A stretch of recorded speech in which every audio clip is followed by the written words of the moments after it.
Hey everyone, so today I'm going to be doing something I haven't done in a while, and that is a question and answer video. And there are bugs all over, including one on the lens that doesn't want to get off. So what I went ahead and did is, once again, I drew questions from my patrons over on Patreon, and I'm going to be answering those videos here and now. So if you want to be able to be involved and have your question answered in a video like this here on YouTube, then go over, become one of my patrons, and then when I ask for questions to do one of these videos, just throw them in there. I also do respond to questions from all my patrons via direct messages, and if they want, they can obviously tell me to answer it in one of these videos, in addition to probably me answering it just right then and there. So went ahead and printed out a list of questions here. We'll see how many we can get through. Thankfully, a lot of them are related, so hopefully we can kind of kill a few birds with one stone. But let's go ahead and get underway. The first one from Nick is, if you could have any one Milsurp rifle, what would it be? And this was a really tough one. And honestly, it's one of those things where if you were to ask me a week from now, I would probably have a different answer than I would have for you right now. But one that I've really wanted to get my hands on for a long time is an M1 Garand in 308. I really love the M1 Garand, love the way it looks, love the way it functions, I love the history behind it. But I also like the 308 caliber. It's really easy, cheap ammo to get a hold of. I had obviously reload for it, and you have slightly less felt recoil there. And I really think that having all that kind of combined together would be a really cool gun to have. Now the problem is they're not super easy to get a hold of. I think they were made for the Navy, and I think that was the only military branch that used the 308 version of the Garands. But I know they're out there, and I want one. So that would be the one Milsurp I want. There's a lot of other Milsurps that I really like, K31s. Really want to get my hands on a finished M39, but if I could only have one, kind of my holy grail there, it would be that one. Next one, kind of along that lines, would be, this is from Eric, where did my passion for firearms come from? And then what is your kind of Grail modern firearm and Grail rare surplus firearm? Just answered the rare surplus one. So I guess, going back to the first part of the question, where did my passion for firearms come from? So I actually got into guns fairly late. I didn't grow up with them around. My parents were not avid shooters or hunters or anything like that. Not even super outdoorsy. At least when they had 3 kids, it does kind of hinder that a little bit. So I didn't really get into them until probably about middle school is when I really got my first exposure to them. First time I'd ever had a chance to actually shoot one. And I was hooked right away, as are most people. So I would say my passion for them didn't come until later, though. Once I was able to start buying for myself after I turned 18, buying a M9130 as my first gun. That was where things really started to take off, because back then you can get a spam can of ammo. There's just bugs everywhere here. Like you could get a spam can of 440 rounds for under $100, so you could shoot all day long with a bolt action gun, old Milsurp gun, and not really have to spend a whole lot of money, which when you're in high school is a good thing. And then especially when I started getting into 22s and all that, I could just shoot all day as much as I wanted and not have to fork out a bunch of cash for it. So that was a really, really awesome kind of time. And again, it was just one of those things where once I got my teeth into it, I really just got hooked. And then I started consuming content on YouTube. That's where, around that time is where YouTube really started to take off. And so I was watching big gun channels, like Nothing Fancy at the time, a lot of anyone else I could, and just sort of consuming that media as much as and as often as I could. And it just started going downhill from there. When I joined the military, I got stationed over in England for my first couple of years, so I was away from them entirely, and I was in the Air Force, so it's not like we were using them for our jobs, and as a mechanic at least, in the Air Force. And so once I got home and stationed in North Carolina, that's when I started building my collection on top of the ones that I'd bought in high school. And again, now we're here several years later, and can't get enough of them. Now, that's kind of a long answer. Hopefully that wasn't too much info there. But going on to the second part of that question, what is your Grail modern firearm? This was a really tough one too. Again, just like with the Milsurp, if you ask me a week from now, I might have a different answer. But honestly, ever since I had the opportunity to shoot a Bergara bolt-action rifle, I can't get him out of my head. And that was renewed recently when one of my buddies started working at a gun shop here locally, so I went in and visited him, and they had one of the Bergara 6.5 Creedmoors, and man, it's just, those guns are so well built, and especially the ones that I shot at SHOT Show in their Premier Series, hand built by one gunsmith from beginning to end, and they just shoot so stinking well. I love the craftsmanship that goes into them. They feel great, they shoot great. At SHOT Show, I shot 2 different 6.5 Creedmoors from Bergara at 958 yards, which at the time, well, up until then, was 3 times further. At the time, was more than 3 times further than I'd ever shot a rifle before, or any gun for that matter. And being able to hit 4 out of 5 with both of them made me a believer. So I would probably say a Bergara 6.5 Creedmoor rifle is kind of the cherry that would be on the top of my collection right now. Sticking on the line of surplus firearms real quick, I have a question from Greg here that says, do you think prices on surplus rifles will ever come back down? And I have to honestly say no. I don't think they're going to come back down, because the thing with Milsurp rifles is they're not making any more of them. Now, you can get reproductions of some. I think a Military Arms channel just did a video on someone that's doing M1 carbines. Inland Manufacturing, I think that's who he did it. I know Inland Manufacturing is at least making M1 carbines. But Mosin Nagants, Enfields, K31s, you know, all those old classic rifles, not making any more of them. The stock is only going down, and especially after the scare of 2008, people bought a ton of Milsurp guns because they were the cheapest thing they could get their hands on, and they cleaned all the cosmeline off, shot corrosive ammo through it once 8 years ago, and then haven't looked at them again ever since.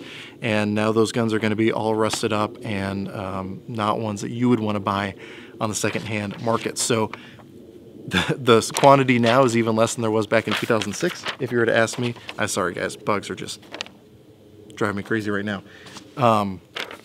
So the market's even less than it used to be, and I don't see gun prices on those going down at all, just because the way trends are going here in the US at least, we're getting more and more of our gun rates restricted, which means that, again, those prices are just not going to go down. So there's no better time, and this is one of those things, hindsight's 2020. My first rifle I bought was an M90-130, paid less than $100 for it. My second rifle was a Steyr Mannlicher M95, which I paid $75 for. Knowing now, if I'd known then what I know now, I'd have bought a ton of them, because now those are all at least tripled in price, in some cases at least. So they're not getting any cheaper. The best time to buy Milsurps is right now. So if there's one you've had your eye on, and you're deciding between that, and you're trying to decide between that Milsurp or your third AR-15, maybe buy that Milsurp, because AR-15s are going anywhere, but those Milsurps definitely are. So get your hands on those now, and the value is only going to go up on those, in my opinion. That's my own opinion. Speaking of things that you know, may or may not be going anywhere, I have a question here again from Greg saying, basically, what's the current state of AK-74s here in America, and are they dead? Now, I am definitely not a subject matter expert when it comes to AK-74s. They are not very common here in the Pacific. They are not very common up here in the Northwest. I've heard that down Southwest they're a lot more prevalent, so things may be different down there. But I would say that the state of the market of AK-74s in the U.S. is not good, and probably only getting worse. Really, the nail in the coffin was the banning of imported 7.6 ammo. One of the biggest pros of the 5.45 AK-74s was the ammo was super cheap because you could get that 7.6. It was also very, very effective. Now, I still love the 5.45 round. It's excellent when it comes to terminal ballistics against fleshy targets. But it's still not crazy expensive, but it's more expensive than it used to be. And because that demand is going down, very few companies are making guns for them, and it's hard to find mags for them. I think locally the only mags that I can find for AK-74s are Pro Mag, and I'm not going to run a Pro Mag magazine. That's just not the way I live my life. So it's a real shame, because I really, really love the AK-74. Lower recoil impulse, good flat trajectory of that round for an intermediate cartridge, and excellent terminal ballistics. So if you have an AK-74, I'm jealous. I wish I did, along with 10 spam cans of 5.45, but alas, here we are. I was too late to that game, and I don't know if it's ever going to come back. Just because, again, the demand's not there, and with the ban on the importation of surplus ammo, it's just really hard to kickstart that market again, unfortunately. Again, I wish it was different, because I want one really bad, but alas, we're not there. So I'm going to go ahead and go into kind of a changed gears mode here and talk about ammunition selection. I actually had 3 different people ask me about it. Kyle, Greg, and Rick all asked me about ammo recommendations for 5.56, 300 blackout, 9mm, etc. So I'm going to go ahead and touch on my personal choices now at this point in time. Again, subject to change, but at least what I have been carrying myself. So, start with 9mm, since that's what I have on me right now, and that's what I have on me all the time. My go-to currently is Federal HSTs. I used to carry Hornady Critical Duty, and I have no issue with Hornady Critical Duty. However, in test after test that I saw with Federal HSTs, they performed extremely consistency. No matter what the media was between it and the ballistic gel, it seemed to get very consistent expansion and very consistent penetration depth. And that consistency is not something you see with a lot of types of ammo out there. So it's not super cheap. However, in my guns, it's all shot really, really accurately. And again, the terminal ballistics are extremely consistent. So I want to have as much predictability of what that bullet's going to do when it enters my intended target as possible. And Federal HSTs gives me that. Again, I have no issue with Hornady Critical Duty. There's a lot of other good stuff out there. But honestly, when it comes to carry ammo, there's no reason to be a special snowflake. Get what works. And one of those things that works is Federal HSTs. So there's that. There's also a bunch of different weights. I personally carry their 150 grain subsonic stuff just because I carry a Glock 19 typically, also carry a Glock 26. So velocity is not going to be one of those things that I'm going to be getting a lot of out of those shorter barrels. So by getting a subsonic round where it's not relying on that velocity, it's more relying on that bullet weight. That's just kind of the decision that I've made on that. So hopefully I'll be doing gel tests on those here in the near future once the temperature gets down a little bit, so I don't have to worry about my gel melting. But in the meantime, that's my answer for that. As far as 300 blackout, when it comes to 300 blackout, my current go-to self-defense ammo is the 125 grain Fiocchi loaded with the Hornady SSTs. Now, when I did the video on that ammo, which I currently have a video including a gel test, so if that interests you, check that out. Again, I got really good penetration, really good expansion, really good permanent wound cavity as well as temporary wound cavities. I had a lot of people ask about the projectiles themselves because they said that the 30 caliber tips, I think, are typically red, whereas these ones are blue. And I got the answer from that actually at SHOT Show. I talked to one of the technical guys over there at Fiocchi. They had Hornady run a special run of projectiles for them because obviously the 308 bullets that are typically red tipped are designed to be going 2,700 feet per second approximately. 300 blackout, you're not dealing with those speeds. So they wanted a projectile that was going to still consistently expand at the lower velocities that you get out of a 300 blackout. So with my 10.5 inch barrel, getting about 2,200 feet per second, if I remember correctly, still gets really good expansion, really good penetration. And if you've seen any of the videos that that ammo has been in, it is exceptionally accurate, at least out of my upper. Even the CMMG Banshee that I tested, it shot really, really accurately out of that too. So kind of good accuracy, good consistency, good expansion, and with those lighter bullets, you get much more flatter trajectory. So if you're dealing with targets between, say, 0 and 300 yards, it's going to be a lot easier to make hits than with some of those heavier subsonic rounds. Now, if I was running suppressed, sure, get one of those super, super, super expensive all copper expanding subsonic rounds, but that's not what I'm dealing with, so there's that. 5.56, I'll be completely honest with you here. I don't run anything special in my go-to 5.56 guns. Typically, I'll run either the 55 grain full metal jackets or the 62 grain light armor penetrators, LAP green tip rounds, M855. That's because they just work. When you're dealing with rifles, your terminal ballistics are gonna be good anyway. And if you're dealing with interior walls, those FMJs are gonna break up a lot more, especially those 55 grain FMJs. Gonna break up really well in interior walls, which hopefully, again, I'll be testing soon. And those 62 grain ones have really good flight characteristics for the bullets, bullet weights at least. And having that little bit of light armor penetrators in there makes it really, well, it makes it better, I should say, for barrier defeating purposes than your, regular 55 grain full metal jackets. So, sorry if that's boring, but that's kind of where I'm at. Now I do, again, hopefully plan, that's on my bigger guns. Typically with my SBRs, I'll go 77 grains, or maybe even some of the 40 grain VMAX because they shoot really well in my SBRs. But again, hopefully I'm going to be doing a test where I'm going to be doing terminal ballistics as well as interior wall defeating or penetration tests with an SBR with a bunch of different loads. So I'll have a different answer then, but for now, 5.56 ammo I carry is going to be M855 or X193. So there's that. Kind of in that same vein, I have another question here from Eric. Home defense, pistol, rifle, shotgun, suppressed or not? Typically, what I have for home defense is going to be my handgun. Part of that is nice, small, compact. That's what I have the most time training on. And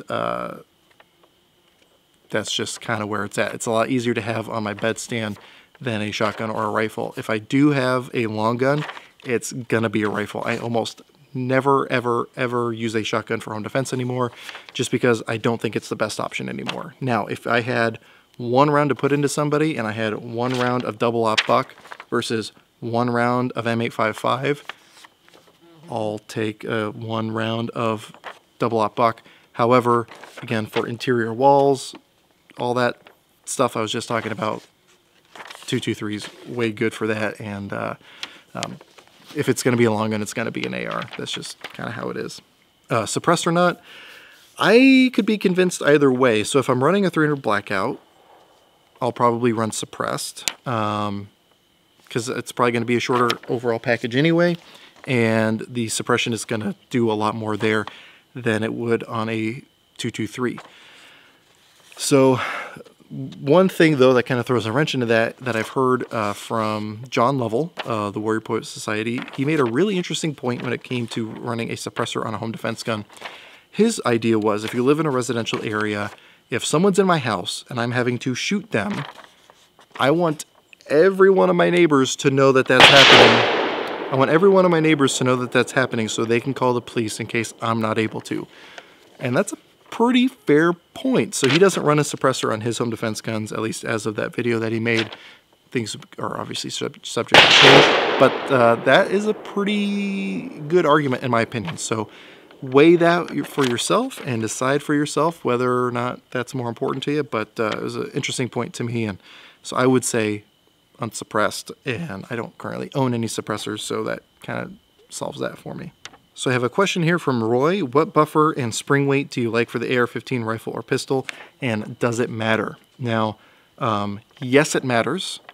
However, because it matters, it makes it really hard to just give a general statement as far as what I like, because what I like is going to be very dependent on barrel length, gas length especially, because you really need to tune your buffer system to your rifle, because the gas system is extremely important in the reliability of an AR-15. That's kind of how it all works. And if you don't tune it properly, that's when you really start running into reliability issues. That's one of the big things we talked about when I took my AR-15 Armors course, is how to tune that gas system. So generally, though, if I could just speak in broad terms, Springco springs, and you can probably feel safe starting with an H buffer. Personally, I like using those Spikes Tactical tungsten powder buffers. just because they've worked for me. But just a regular H buffer usually works fine. You usually don't need a carbine buffer in those. But you know, if depending on what you're dealing with, it's really hard to give a blanket statement just because you really do have to tune it to your rifle. So I apologize if that's not the answer you were looking for, but that's the honest truth. I have a question here from Rick again. Is it better to invest in a upper tier AR or a lesser tier AR and pistol, training and ammo aside? So let me go ahead and define my terms really quick. Upper tier AR, I would consider any rifle over $1,000. Lower tier for me is going to be in the $500 to $600 range. I know you can get it for cheaper. Those ones aren't worth your time. So just to give you an example, recently my brother was in the market for his very first AR. He was asking me whether he should buy a BCM, because that's one of my big recommended brands, as I said in a previous question and answer video, or should he go cheaper? And I basically convinced him, go with a Smith & Wesson M&P Sport, and basically learn on that rifle. Because if you've never owned an AR-15 before, you may think you know what you want, but I'm telling you, you don't. Get a bare bones, inexpensive rifle that's going to work like a M&P Sport. Because those are really good, affordable guns. I think he paid less than 600 bucks. I think you can find them on sale usually for really good prices. And you can learn a lot on those rifles without changing anything on them. And then you can better decide what you do want and what you don't want. And then if you need to, you can sell that one and then buy the gun that's built the way you want it. That's how I started. I started with an M&P 15 back in the day, and learned what I wanted, learned what I didn't want, and then sold that and bought my BCM Recce 16, and I could not be happier. I think that was a really good way for me to learn, because again, I saved money, I was able to buy more ammo, I was able to buy training for that cost savings of just buying that rifle. I learned what I needed to learn, what I wanted, what I didn't want, and then I sold that and bought the rifle that I wanted. So that's how I would go, because again, there, if you buy a $500 AR, again, you can find those M&P 15s for around $500 to $600. Then you have money left over, so you can have a fairly good to go AR-15 that's gonna work. Might not have all the features you want, but it's gonna work. You're gonna be able to learn on it. And you can buy a Glock 19 and be ready to go and very well armed for any self-defense encounter. And then use that money you saved to buy ammo, buy training. And then if you do decide you want to upgrade at any point, now you're better informed and you can make better decisions as far as what is worth spending your money on, which will probably be a BCM, but that's just my opinion. I'm going to go ahead and end this video with a big change of pace here. And this is a question from Kyle. What are your favorite YouTube channels to watch? So I'll go through weird kicks where I'll watch one channel really heavily and then I'll stop watching it for a while and then I'll come back to it. But ones that I watch on a very regular basis and ones that I recommend for anyone, Military Arms channel is a huge one. Really, really love the content he does. Mr. Guns and Gear, really solid dude, good dude, does really excellent reviews and covers a lot of stuff. Even like his like cleaning videos, he really breaks it down and makes it very open to new shooters, people who are not used to all the nomenclature and stuff. Really good kind of way to get into it there. Another channel I really like is my friend the Haas USMC. He hasn't made videos in a while. Hopefully we'll be able to change that here soon. But his videos early on were one of the ones that I watched heavily. Also helped that he was local here. Didn't meet him until several years ago, but watched a ton of his videos. He had a lot of really good information, a lot of good tactics videos from his time in the Marine Corps. So I watched his videos a lot, and you can still watch them. His videos haven't gone anywhere. One I'm watching a lot right now is C and Arsenal. C_Arsenal. He does an excellent job of breaking down old rifles. You can see the sun's going down, so we're going to try to wrap this up quick. He does an excellent job breaking down old rifles, their history, their development, all that stuff. Super interesting if you're into Milsurps. Highly recommend C and Arsenal. He actually just did a pairing video with Iraq Veteran 8888. So that's another channel I like watching, Iraq Veteran 8888. Those meltdown videos, gun grapes videos, really any of those videos I really enjoy. When it comes to long-range precision shooting, It's hard to do better than Milsurp Rex. His Sniper 101 series is, in my opinion, a must-watch for anyone who is into this and wants to get into long-range shooting. He's got a ton of knowledge, and he's able to share it. There's some other good ones out there too. And then one channel I've been watching a lot recently too is Rifle Chair. Now, I've mentioned him in a couple of my videos. He's the one that inspired that friendly shooting competition I did, which I'm still waiting for submissions from other people out there. But he also does a lot of good stuff on Enfield rifles, old Milsurp rifles, even some modern rifles. And it's really good to get a Canadian perspective because even though we're, you know, not that far away, it's pretty incredible how different things are, especially when it comes to guns. So it's pretty enlightening to see his perspective on things and kind of basically get word from behind enemy lines, so to speak. I'm trying to think if there's anything else. There's a bunch of other videos, there's a lot of other content producers that I watch little bits here and there of. Grantham makes excellent videos. Gun Collective makes good videos. I don't really watch Nothing Fancy anymore, even though I referenced him at the beginning of the video. My thoughts have changed there, so I don't really watch him too much anymore, but there's definitely a lot of good content out there, a lot that I'm sure I'm not even aware of. If you want a good indication of the content I enjoy watching, go check out my Patreon, because while I obviously have a Patreon for myself, I also support a lot of those channels that I really enjoy watching myself. So that'll be a good indicator, because that's where I'm putting my money. So obviously I enjoy the content they produce. So that's going to be it as far as this list of questions for today. There's some other little bits in there that I didn't get to, but they're probably questions that are better answered in a different style of video than this one. So I'll probably put those on the burner for later.